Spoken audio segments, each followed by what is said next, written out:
Halo teman-teman, saudara-saudaraku, para ketapel mania. Salam jumpa dengan Ketapel Samson. Oke, pada video kali ini saya ingin menjawab sebuah pertanyaan atau request ya dari salah seorang teman di channel YouTube saya. Ya, jadi video ini memang ada di YouTube juga. Biasanya saya upload juga di grup Ketapel Mania, gitu ya. Pertanyaannya cukup simpel. Requestnya gini, Mas, saya kan habis bahas ketapel tubular tuh ya. Kemudian requestnya gini, Mas, tolong dibuatkan cara supaya bisa nitik dengan karet tubular gitu. Waduh, pertanyaannya simpel tapi jawabannya waduh. Ya, oke. Sebelum nanti saya sendiri praktek dari apa yang sudah saya omongin, saya mau ngomong dulu nih ya. Jadi buat teman-teman, sediakan kopi dulu, seruput kopi ya. Nyumet rokoknya dulu, santai, kita santai aja ya, santai aja, ngobrol-ngobrol santai. Nah, jadi gini, kita ngomongin nitik. Nitik itu kalau menurut saya seperti yang teman-teman senapan bilang hole to hole. Hole to hole dimana kita nembak satu titik nih, terus tembakan kedua, tembakan ketiga, dan tembakan seterusnya itu masuk di titik yang sama, nitik gitu ya. Bahasa Jermannya nitik gitu. Nah, di senapan ya banyak sekali faktor-faktor pembantu atau faktor pendukung di mana kita bisa melakukan hole to hole kalau di senapan ya. Ada laras, yang utama itu laras.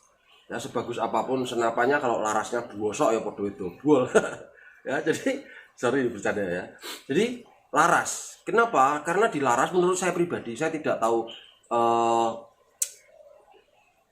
istilah-istilah bakunya atau istilah-istilah ilmiahnya saya tidak tahu ya. Menurut apa yang saya pahami saja. Menurut saya, laras itu memegang kendali untuk menjaga kestabilan awal di mana peluru itu diluncurkan pertama kalinya gitu. Shoot gitu. Kalau larasnya bagus ya udah gitu ya. Oke, kita singkirin dulu senapan. Lalu apakah ketapel bisa juga nitik? Bisa. Saya enggak ngomongin hole to hole ya. Saya enggak ngomongin hole to hole-nya di ketapel. Barangkali di luar sana, di luar negeri yang paling luar, atau mungkin di dalam negeri yang paling dalam, mungkin ada seseorang yang bisa melakukan hole to hole di jarak tertentu dengan memakai ketapel. Nah, tapi coba teman-teman lihat dulu. Di berbagai macam video yang sering kita lihat, kebanyakan video-video impor ya dari Cina ya, penembak-penembak Cina yang keren-keren itu, mereka nembakin itu, yang saya pernah lihat di Guinness Book of Record. Botol dimiringin, botol bir dimiringin, terus ditembak untuk supaya tutupnya terbuka. Dan botolnya banyak sekali. Dan banyak yang terbuka ya. Kemudian yang teman-teman sering lakukan sendiri, nembak emo 8 mili ditembak 8 mili ya. Emo lebih kecil lagi ditembak dengan ukuran yang sama gitu. Bukankah itu nitik? Buat saya itu nitik. Kenapa? Karena peluru itu jatuh tepat di mana si penembak itu kehendaki. Penembak itu menghendaki pelurunya jatuh ke situ dan benar ke sana. Itu artinya nitik. Nah, hubungannya dengan pertanyaan atau request tadi, Mas, tolong dong buatkan video saya supaya gimana supaya bisa nitik dengan karet tubular. Oke. Ya, sebelum sampai ke sana. Jadi begini teman-teman. Sering saya bilang bahwa ketapel itu hanya sesuatu alat pendukung ya, dimana kalau dipegang enak, tangan tidak sakit, itu sudah poin pertama. Poin kedua adalah karet yang presisi, ukurannya mungkin sama atau begini. Tidak mungkin kan teman-teman nembak yang sini 20, yang sebelah sini 20 cm, yang sini 30 cm selain dan ditembakkan gitu kan tidak mungkin. Walaupun bisa kena, karena saya pernah nyoba ya, walaupun bisa kena, tapi yang tidak nyaman ya, tidak nyaman ya, karena tujuannya kan untuk lomba, untuk konsistensi. Jadi ketapel yang enak, terus apa namanya, karet yang presisi, dan kemudian teman-teman sendiri dari anchor point yang konsisten, terus sama posisi tubuh, muscle memory itu jadi pendukung. Nah, itu yang akan menjadikan emo itu nitik, hole to hole. Teman-teman bisa sampai ke sana, tapi tidak instan. Nah, ini loh, instan ini loh yang saya sering bilang bahwa anak-anak zaman sekarang itu pengennya yang instan. Ya, pengennya yang instan banget, yang cepat, tips dan trik. Waduh, enggak. Ya, semua itu harus dicapai melalui usaha yang tidak gampang. Saya kasih contoh. Sebelum saya kasih lagi nih, menurut saya seorang juara dunia sekalipun yang dia pakai ketapelnya nembak apapun selalu kena, dalam tanda kutip selalu kena ya. Saya berani jamin ketika saya kasih ketapel Nyai Dasimah untuk menembak sasaran yang saya inginkan, tidak akan kena. Di tembakan pertama dan kedua tidak akan kena. Saya jamin itu. Seorang juara dunia yang nembak dengan ketapelnya jebret selalu kena. Saya sodorin Nyai Dasimah, saya suruh nembak bola pingpong deh, bola pingpong di jarak 10 meter pakai Nyai Dasimah. Satu tembakan, dua tembakan tidak akan kena. Kenapa? Nah ini yang mau kita bahas. Kebiasaan. Ya kebiasaan, kenyamanannya dulu, teman-teman nyaman dulu dengan ketapelnya. Kemudian teman-teman, dan juara dunia itu pun juga pasti punya apa ya? Punya resep dimana dia pakai karet setebal ini, panjangnya begini, ketika sudah kena pots dan kena frame itu sisanya berapa, dia sudah punya ukuran itu dan tidak berubah-berubah. Saya yakin pasti itu yang terjadi. Ya, itu yang terjadi. Nah, itulah kenapa dia menggunakan alat yang saya bilang tadi, ya, ukuran yang sudah selalu itu, dan dia pakai latihan berulang-ulang nembak ratusan kali, ribuan kali, bahkan jutaan kali, menyebabkan muscle memorinya terbentuk dan dia jadi terbiasa menembak dengan alatnya. Makanya kenapa ketika dia pegang Nyai Dasimah jadi plonga-plongo kaya kebo nembak orang kena-kena. Karena dia tidak terbiasa dan karetnya bukan ukurannya. Salah satu contoh saya kasih tahu. Om Fuji, Mr. Fuji Wong, pemilik toko perlengkapan ketapel terlengkap se-Asia. Lo beneran jangan ketawa, yang ketawa saya aja. Waktu main ke sini, itu saya punya target di sana. Ya, saya punya target di sana 3 cm, ya, 3 cm metal, dikasih Om Fuji juga. Jarak target di tempat Om Fuji duduk ini adalah 10 meter. Ya, 10 meter. Saya akui Om Fuji itu konsistensinya bagus sekali. Dulu enggak begitu. Loh, dulu tidak begitu beliau. Tetapi kenapa sekarang konsistensinya bagus sekali? Karena beliau mencapai itu dari latihan. Nek ndak latihan, cuma lihat video teman-teman nembak kena terus cuma pengen tok berharap sekali nembak bisa kena kayak yang di video, yang ngimpi aja gitu.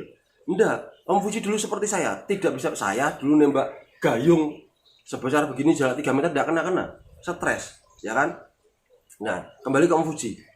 Beliau duduk di sini, baru datang. Langsung saya kasih ketapel sembarangan yang saya ambil di tempat saya. Mas, pakai ini. Saya manggil dia kan, Mas. Mas, pakai ini. Tembak ke target itu. Ya, ini teman-teman. Meskipun beliau konsistensinya bagus, yang pertama yang dia bilang apa? Sebentar ya, tak kalibrasi dulu. Dikalibrasi. Karena ini bukan ukuran saya. Nah, beliau paham bahwa sadar bahwa dia tidak akan bisa mengenai target itu dengan sekali tembak. Enggak, karena ini bukan pegangannya. Nah, kemudian begini. Dia melakukan tembakan pertama, jebret. Untuk tahu karet sepanjang ini yang bukan ukurannya itu sanggup meluncurkan pelurunya sejauh apa, ke arah mana. Sejauh apa dulu? Jebret. Tembakan pertama. Tembakan kedua dia lakukan untuk tahu kemana arah pelurunya pergi. Tembakan ketiga untuk memastikan lagi kemana arah pelurunya pergi. Bener ke situ dah.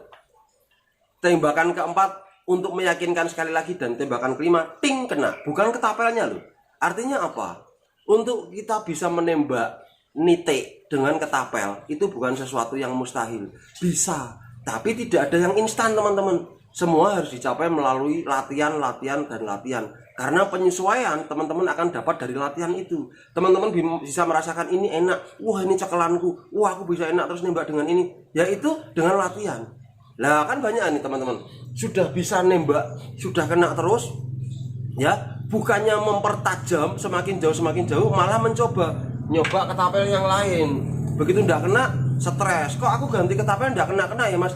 Lah itu loh, nanti Anda akan jadi seorang penembak yang setengah-setengah. Gitu, jangan. Mastering this satu ini bu, mastering dulu dari jarak 3 meter 4 meter sampai jauh, sampai kalian bosen kena loh. Gitu ya. Terus nanti saya akan kasih apa namanya contoh di mana saya pegang karet tubular ya, sesuai request tadi, pegang karet tubular. Ini baru saya pasang. Terus nanti ini belum tak tembakin ya. ketapel ini dengan ini belum tak tembakin. Coba nanti kita apa namanya, kita coba uji tembak dan kita praktekkan bener-bener apa yang saya teorikan tadi ya, dari contohnya Om Fuji. Terus satu lagi teman-teman, mungkin teman-teman gini, di luar sana mungkin banyak ya penembak jago, penembak yang wah sip, sekali nembak kena. Tapi tahu nggak teman-teman, saya kasih tahu, saya bukan bagian dari mereka. Saya bukan penembak jitu. Saya hanya seseorang yang berusaha terus untuk membuktikan sebuah kalimat. Aku bisa, Anda bisa. Anda bisa, saya harus bisa. Gitu. Makanya video-video saya jarang ikut turnamen karena saya sadar kemampuan saya. Saya tidak sekonsisten itu untuk bisa menang dalam sebuah turnamen. Yang saya lakukan sampai berkeringat, sampai berdarah-darah itu hanya untuk membuktikan nembak jarum itu bisa dilakukan dengan ketapel. Nembak di 110 meter itu bisa dilakukan dengan ketapel. Ya meskipun saya nembaknya puluhan, ratusan, ribuan kali, bukankah akhirnya saya menyodorkan kepada teman-teman bahwa ternyata bisa ketapel dengan karet bekas menembak sebuah balon berdiameter 20 cm di jarak 110 meter, bukan 110 langkah. Itulah saya. Ya, saya hanya sekadar mencarikan bukti kepada teman-teman supaya apa? Teman-teman tuh makin semangat. Ternyata bisa. Ternyata bisa, dan akhirnya teman-teman, kalau lu bisa, gue bisa. Itu loh maksud saya. Saya terjun ke dunia ketapel itu hanya untuk begitu. Bukan untuk menjadi yang terbaik dalam hal konsistensi nembak, bukan untuk jadi raja turnamen. Itulah ketapel Samson. Gitu ya. Jadi mudah-mudahan apa yang saya sampaikan ini bisa sedikit membawa pencerahan dan sedikit pengumuman buat teman-teman yang melihat video ini. Nah, sesuai janji saya, Mas, gimana caranya bisa nitik pakai karet tubulan? Kita buktikan sama-sama dengan ketapel yang baru saya pasang dengan target yang tidak jauh, karena tujuannya adalah kena dulu dan selalu kena. Nitik tadi loh, ya. Yuk. Oke teman-teman, saatnya pembuktian ya. Jarak saya duduk, ini saya duduk nih. Jarak saya duduk sama target ini 3 meter. Ya, jarak yang sama dengan ketika saya awal pertama kali belajar nembakin gayung. Tahu gayung ya, yang buat mandi itu loh. Kan teman-teman tahu ukurannya seberapa. Itu saya tembak di jarak segini ini 3 meter tidak kena-kena. Itulah saya dulu, ya. Nah, kenapa saya pakai 3 meter? Ya supaya jarak yang biasa aja yang semua teman-teman bisa praktekkan. Dan targetnya adalah ini bel cleaning anak-anak itu loh. Kenapa bel? Karena saya tidak punya spinner. Saya spinner metal semua di sana, dan untuk ditembakin pakai PCP. Jadi spinner yang berat, yang metal. Ya, tidak bunyi nanti. Tujuan saya adalah ketika ini nanti kena, maka akan ting bunyi, ya. Dan ketika nanti saya tembak kok kena terus, artinya kan nitik, bener-bener nitik, bener-bener kena. Lah, kalau teman-teman sudah bisa nitik terus nembak kena terus, coba mundur, naikkan levelnya. Levelmu tuh naikkan sendiri dengan menantang dirimu sendiri, dengan menaklukkan dirimu sendiri. Mundur. Kalau kena terus, targetnya diperkecil.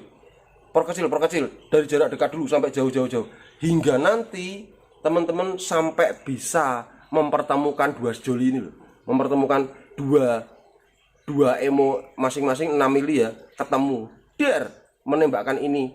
Targetnya sekecil ini. Ketika teman-teman selalu mengenai, ya sudah, teman-teman sudah bisa buktikan sendiri bahwa ketapel bisa nitik. Tidak ada yang mustahil. Ya. Nah, ini memang ketapel pegangan saya. Tapi biasanya saya pakai karet yang gede. Ini karet 1362 yang baru, masih kinyis-kinyis, isi bambu plastik ya. Jadi ya sudah, saya mau pakai ini dan saya belum pernah tembakan di jarak sekian. Saya mau tahu ini larinya kemana. Nah itu loh. Begitu teman-teman pegang ketapel, tembakin dulu kemana arah larinya. Ya, tembakan pertama.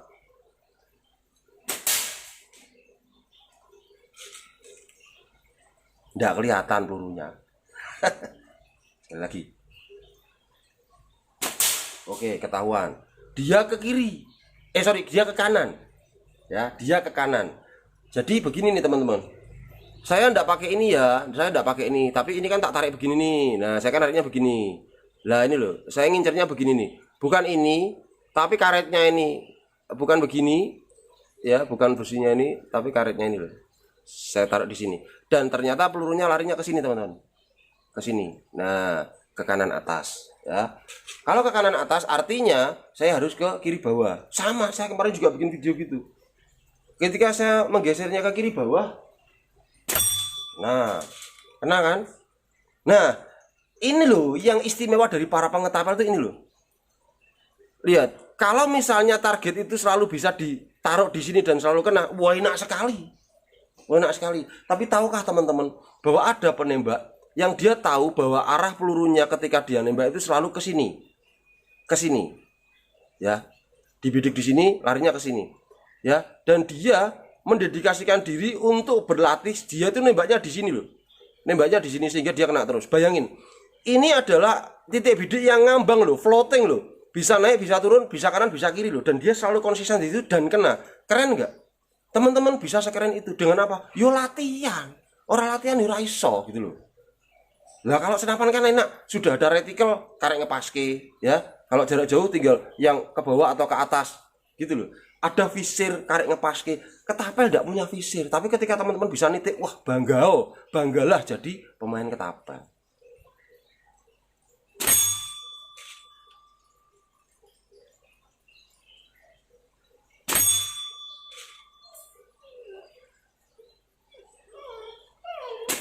Yo, nggak kena. Jangan stres kalau udah kena, ulangi lagi.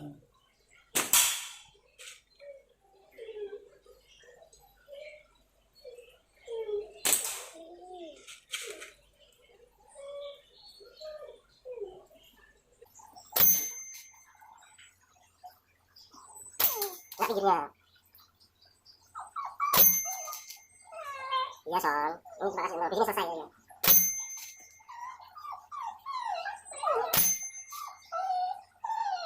Nanti yang bisa pengen saya berhenti. Sekali lagi Son, sekali lagi kena sudah ya.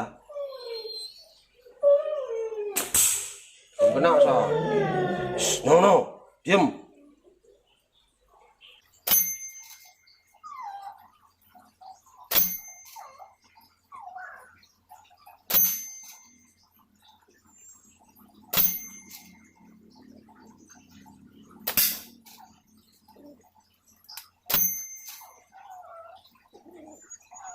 Ya nanti sampai lesu. Ya itu. Tang ting enggak kena, tang ting enggak kena. Ya begitu caranya latihan gitu loh teman-teman. Ya. Jadi sesuai jawaban, sesuai request. Mas, bikinin video dong tentang supaya bisa nitik pakai karet tubular dan saya sudah membuatkannya. Ya, untuk bisa nitik dengan karet tubular nggak ada cara lain selain dari latihan, dan latihan. Jangan pernah minder. Bahkan juara dunia pun pasti juga mengalami meleset nembak tidak kena. Juara dunia aja gitu, apalagi kita. Oke teman-teman, intinya adalah tetap semangat, terus berlatih, tantang dirimu sendiri dan kalahkan apa yang menjadi halangan buat dirimu sendiri. Itu kalahkan, lompati, lalui. Hanya itu yang bisa saya sampaikan ke dulur-dulur ketapel mania semua.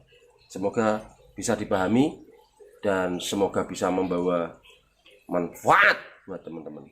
Sampai ketemu di video selanjutnya. Salam sehat, salam jebret dari Ketapel Samson. Dadah.